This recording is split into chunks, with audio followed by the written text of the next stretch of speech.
Hello friends, बहुत बहुत स्वागत है आपका के वीडियोस पर। दोस्तों, इस वीडियो में हम एक बहुत ही इम्पॉर्टेंट टॉपिक के बारे में डिस्कस करने वाले हैं, फ्लूइड कपलिंग के बारे में। जी हाँ दोस्तों, ये एक फ्लेक्सिबल टाइप ऑफ कपलिंग होता है और जैसा कि इसके नाम से ही समझ में आ रहा है कि इसमें जो है फ्लूइड का इस्तेमाल किया जाता है, इसीलिए इसका नाम फ्लूइड कपलिंग है। इसको हाइड्रोलिक कपलिंग या फिर हाइड्रोडायनेमिक कपलिंग भी कहते हैं। फ्लूइड कपलिंग में हाइड्रोलिक फ्लूइड के एक्सीलरेशन और डी एक्सीलरेशन से एक शाफ्ट से दूसरे शाफ्ट में मैकेनिकल पावर का ट्रांसमिशन होता है। इसमें किसी भी तरह का डायरेक्ट मैकेनिकल कांटेक्ट नहीं होता है और पावर का ट्रांसमिशन जो है फ्लूइड के माध्यम से ही होता है। इसका मतलब है कि हाइड्रोलिक एनर्जी का यूज़ करके मैकेनिकल पावर को एक शाफ्ट से दूसरे शाफ्ट में ट्रांसमिट किया जाता है। मोस्टली इस कपलिंग का यूज़ जो है ऑटोमोबाइल्स में मैकेनिकल क्लच के अल्टरनेटिव के तौर पर किया जाता है और इसके अलावा इसका जो वाइड एप्लीकेशन है वो इंडस्ट्रीज़ में होता है। दोस्तों अब बात करेंगे इसके कंस्ट्रक्शन की।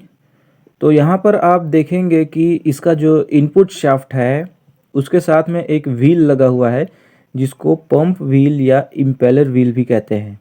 इसी तरह से इसका जो आउटपुट शाफ्ट है उसके साथ में भी एक व्हील कनेक्टेड है जिसको टरबाइन व्हील कहते हैं और इसके जो ब्लेड्स होते हैं उसका डिज़ाइन इम्पेलर व्हील के डिज़ाइन से अलग होता है, उससे जस्ट अपोजिट इसका जो डिज़ाइन है वो होता है। दोनों व्हील्स के बीच में थोड़ा सा गैप रखा जाता है जैसे कि आप इस वक्त देख रहे हैं।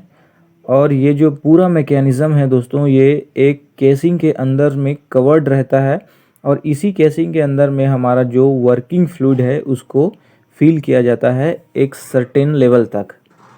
मैक्सिमम इसमें 80% तक आपका जो कपलिंग है इसके टोटल कैपेसिटी का 80% तक ऑयल को भरा जाता है।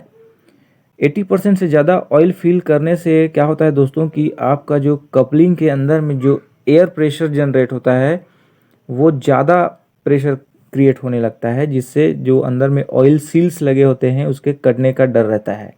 इसीलिए ऑयल फिलिंग करते समय इस बात को आपको हमेशा याद रखना चाहिए कि 80% से ज़्यादा हमको ऑयल फिलिंग नहीं करना है। दोस्तों यहाँ पर ऑयल फिलिंग दो बातों पर डिपेंड्स करता है। पहला ये कि हमको कितना पावर ट्रांसमिट करना है और दूसरा ये कि हमको कितना स्टार्टिंग टॉर्क की ज़रूरत है। ऑयल की डेंसिटी जितनी ज़्यादा होगी उतनी ही अच्छी ट्रांसमिशन कैपेसिटी होगी, जबकि अगर ऑयल की विस्कोसिटी कम होने पर हमको स्पीड भी कम मिलता है। दोस्तों नेक्स्ट हम बात करते हैं इसके कंपोनेंट्स के बारे में। तो सबसे पहले हम बात करेंगे इम्पेलर। इसे पंप व्हील भी कहते हैं। ये इनपुट शाफ्ट से जुड़ा होता है और फ्लूइड को रोटेट कराने का काम करता है। जब इनपुट शाफ्ट रोटेट होता है तो साथ में इम्पेलर भी रोटेट होता है, जिससे फ्लूइड को सक करके टरबाइन की तरफ थ्रो करता है। टरबाइन इस है ये आउटपुट शाफ्ट से जुड़ा होता है। जिस फ्लूइड को इम्पेलर के द्वारा थ्रो किया गया था वही फ्लूइड टरबाइन के ब्लेड्स पर हिट करता है और आउटपुट शाफ्ट को टॉर्क ट्रांसमिट करता है। हाउसिंग। फ्लूइड कपलिंग में हाउसिंग का काम इम्पेलर और टरबाइन को कवर करते हुए सुरक्षित रखने का होता है। इन दोनों के बीच में वर्किंग फ्लूइड को कंटेन करने का काम भी यही करता है। ये फ्लूइड के लीकेज को रोकने और सिस्टम की एफिशिएंसी को बढ़ाने में भी बहुत हेल्प करता है। ये एक सील्ड चैम्बर की तरह काम करता है जिसमें फ्लूइड सर्कुलेट होता रहता है और टॉर्क का ट्रांसमिशन होता रहता है। वर्किंग फ्लूइड ये हाइड्रोलिक ऑयल होता है। इसकी क्वालिटी और क्वांटिटी दोनों ही कपलिंग के परफॉर्मेंस को इफ़ेक्ट करता है और यही ऑयल इम्पेलर के टॉर्क को टरबाइन के ब्लेड्स को ट्रांसफ़र करता है। सील्स एंड गैस्केट्स ये फ्लूइड के लीकेज को रोकने के लिए यूज़ किया जाता है। बेयरिंग्स ये कपलिंग के इनपुट और आउटपुट शाफ्ट को सपोर्ट करता है और ये इंश्योर करता है कि शाफ्ट का अलाइनमेंट सही हो। इनपुट और आउटपुट शाफ्ट जो शाफ्ट मोटर से इम्पेलर तक होता है वो इनपुट शाफ्ट होता है और जिस पर टरबाइन व्हील लगा होता है वो आउटपुट शाफ्ट होता है। तो दोस्तों अब बात करेंगे फ्लूइड कपलिंग के वर्किंग के बारे में। तो जब इनपुट शाफ्ट को मोटर के द्वारा घुमाया जाता है तो इम्पेलर व्हील या पंप व्हील भी घूमना स्टार्ट करता है। तो जो वर्किंग फ्लूइड है वो इम्पेलर के ब्लेड्स पर एक्ट करते हैं और ब्लेड्स के साथ मूव करते हुए सेंटर से पेरीमीटर की ओर आगे बढ़ते हैं। दोस्तों यहाँ पर इम्पेलर का काम होता है कि फ्लूइड के जो एक्सिलरेटेड पार्टिकल्स है वो बाहर निकल जाए और तेज़ी से बाहर की ओर आगे बढ़ें और टरबाइन के ब्लेड्स को हिट करे। और टरबाइन जब ऑयल पार्टिकल्स को रिसीव करता है तो टरबाइन भी घूमने लगता है। टरबाइन का डिज़ाइन कुछ इस तरह से होता है दोस्तों कि जो ऑयल है वो आउटर पेरिफेरल से इंटरनल पेरिफेरल की ओर निकलते हैं।